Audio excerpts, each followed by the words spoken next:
মনে করি মূলধন ইকুয়াল টু x টাকা। সুদের 20 বছর কত হচ্ছে? 20 বছরে সুদে আসলে দ্বিগুণ মানে 2x টাকা হবে। সুতরাং সুদ ইকুয়াল টু সুদ equal to 2x minus x টাকা ইকুয়াল টু x টাকা। আচ্ছা, এবার হচ্ছে সুদের হারটা এখান থেকে বার করে নিচ্ছি আমরা। I is equal to PRT by 100।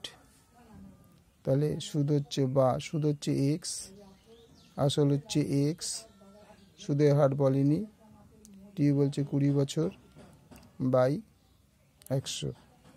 তা আমরা যদি ক্রস গুণ করি 100x is equal to x into r into 20, তাহলে x কেটে গেল, বা 20r equal to 100 by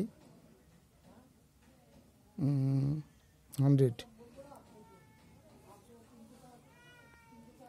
r equal to 100 by 20 equal to 5%। তো সুদের হার কত হলো? 5% হয়ে গেল। এবার বলছে সুদে আসলে 3 গুণ হবে। সুতরাং সুদে আসলে 3 গুণ, 3 গুণ হবে, 3 গুণ হবে, তার মানে 3x টাকা হবে, 30 টাকা হবে। সুতরাং সুদ equal to 3x minus x, 2x টাকা।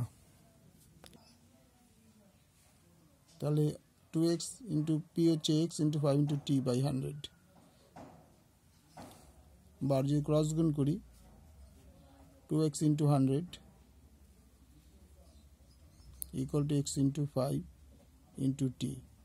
তাহলে এই x কেটে গেল, আর 5t ইকুয়াল টু 200, বা t equal to 200 by 5, 4 5 20 equal to 40 বছর।